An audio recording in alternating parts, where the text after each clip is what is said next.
Good morning, everybody. A little bit late on the update video today because yesterday was just hot and muggy. I did manage to get on here and get a little work done so I can show you the main thing in the update. But let's start with the little things. First off, the config file has been rewritten and all explosions have been turned to true. But he said that as of right now, they will only make the explosion noise to let you know that it could explode or should explode in the said condition, that they will not actually explode. This is the thing I was talking about with the solar, that the solar panels are immune to weather, but transformers are not.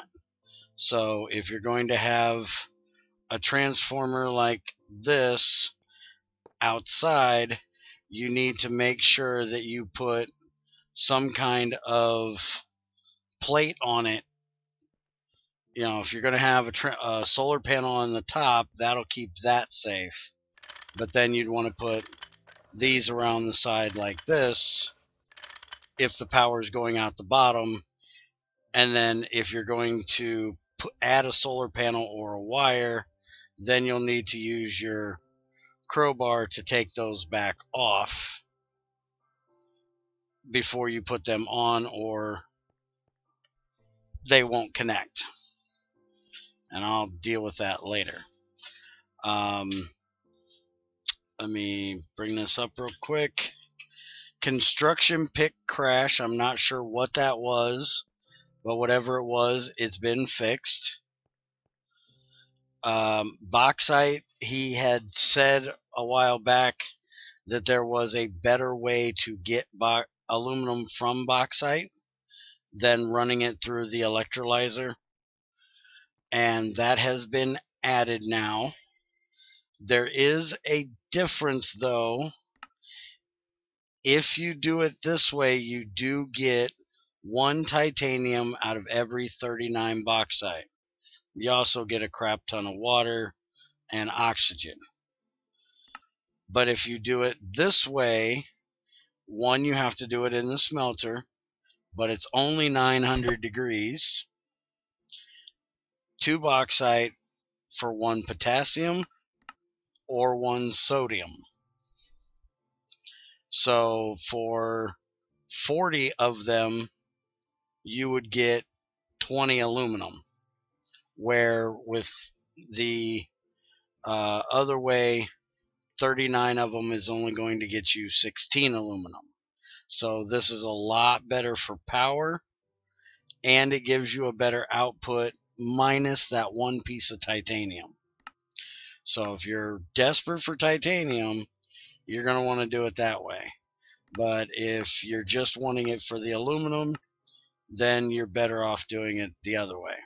Because this, you have to have 624 EU per tick going into your electrolyzer, which is a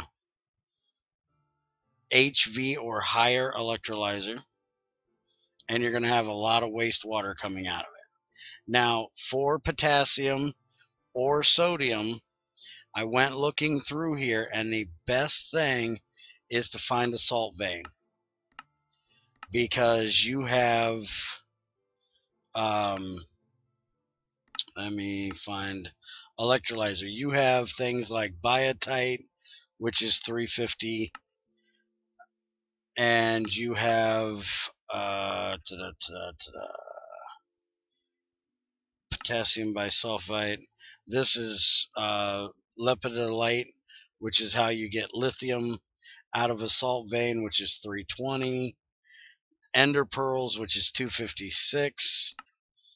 Potassium feldspar, which actually comes from red granite, which is 208.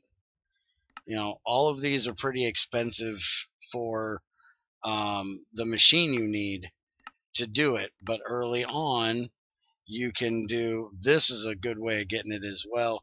Plus it gives you extra aluminum and magnesium that we hopefully will need to process titanium better eventually. But for just 32 EU, you can do rock salt 2-to-1 for potassium, and you get chlorine. And then you can also do the sodium way, which is, let me get the right button here. You have, clay dust and things like that. And you have the salt, if I can find it. These are crazy. Lazurite, 448. There's the salt one. So regular salt, sodium, chlorine, 2-to-1. So nice, easy way to get you early aluminum without having to do that put the water in thing that we were able to do. All right, so let's bring this back up again here.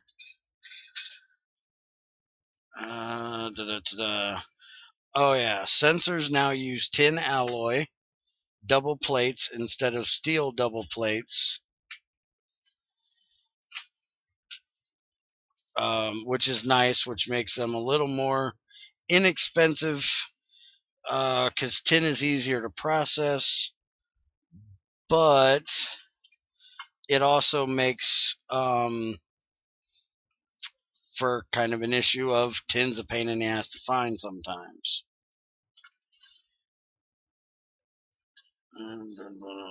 I really got to stop with these buttons.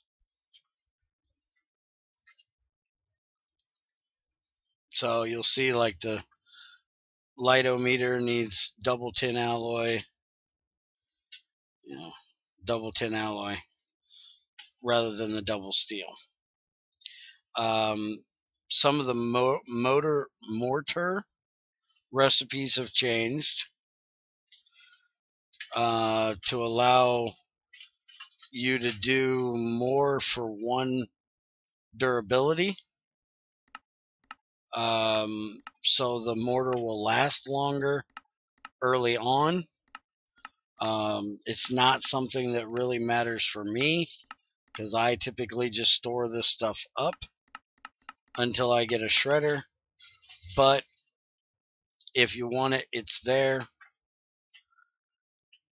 Let's look here. The big one that Axel will love, he's been trying to get Greg to add something like this for a while, and that is clay dust can now be put in a compressor to make clay, or you can put it in a bath with water and make it back into clay balls. So now your clay block, when it is shredded, will give you 4 clay rather than 2 like it did before. Apparently the IC2 recipe isn't being changed, but shredder recipe definitely is. So that's really nice. Something that I feel and Axel feels should have been in a long time ago.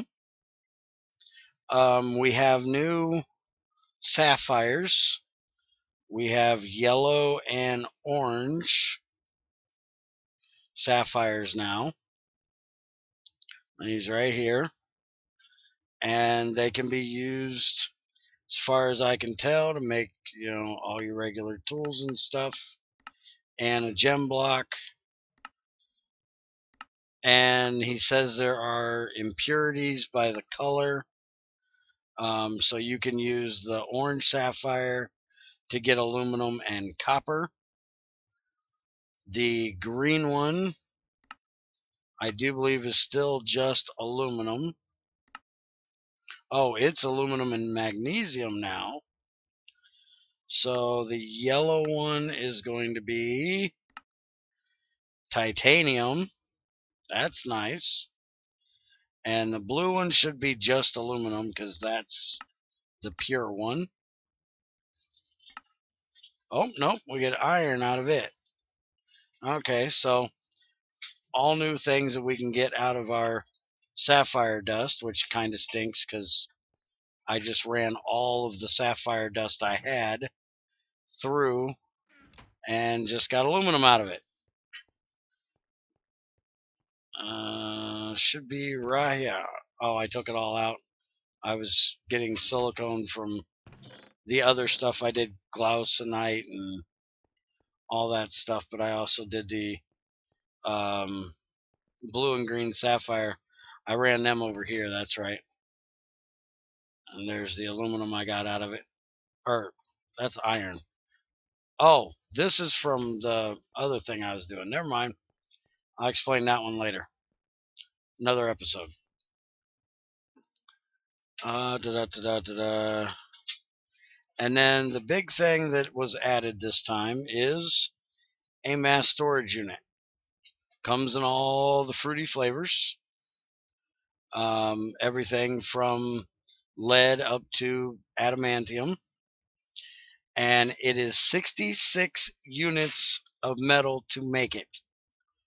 So it's not a relatively cheap thing, but I wanted to show actually making it and maybe even mess around with it just a little bit. It uses 4 metal chests of whatever flavor it is you're doing. And you will need 6 quadruple plates, and that is to make a reinforced casing.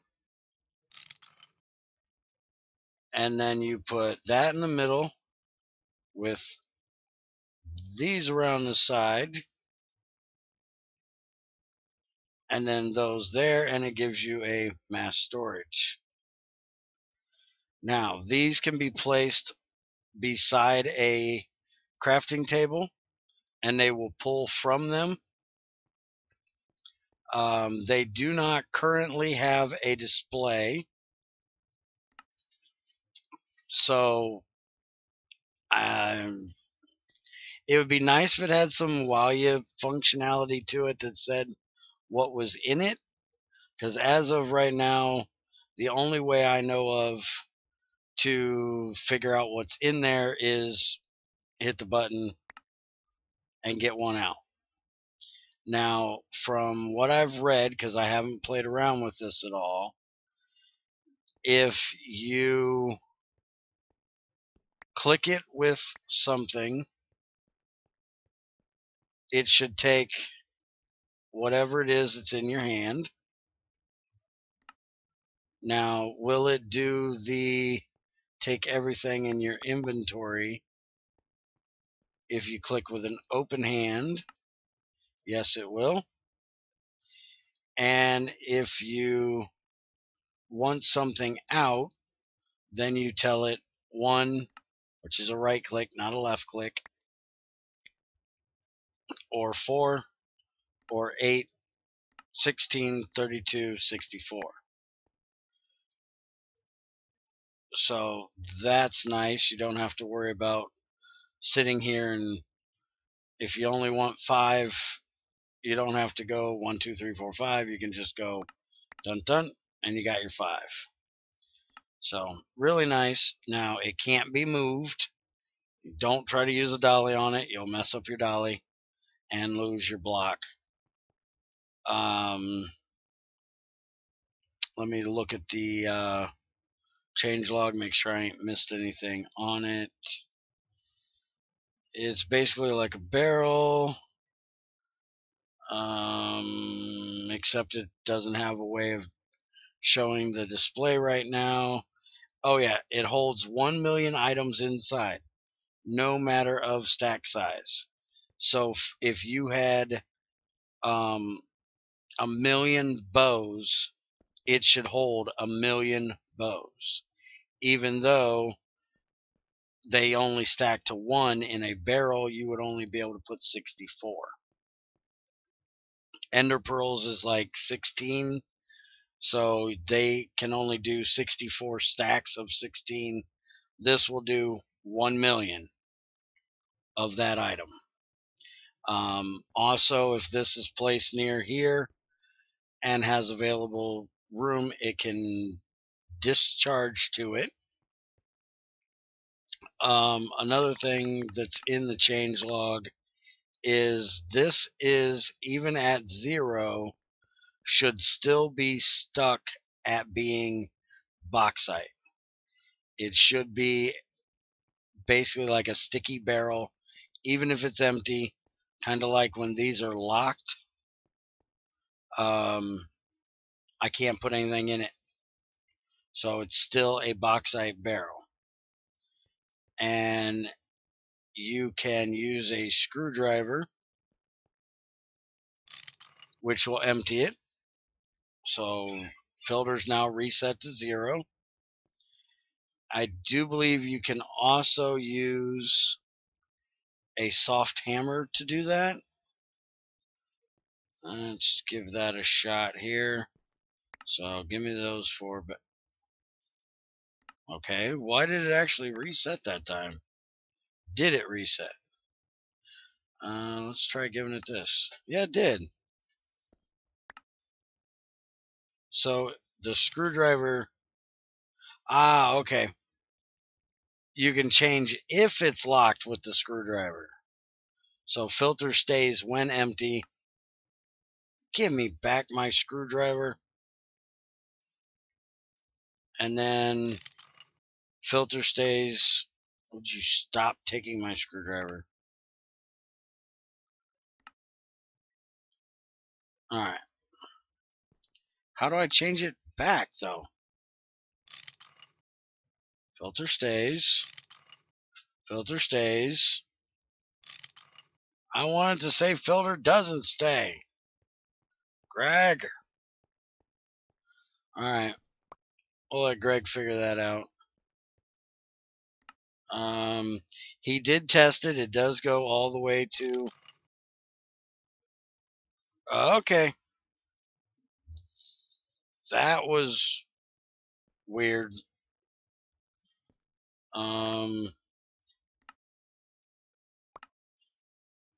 I know it was low on durability, but it didn't make the break sound.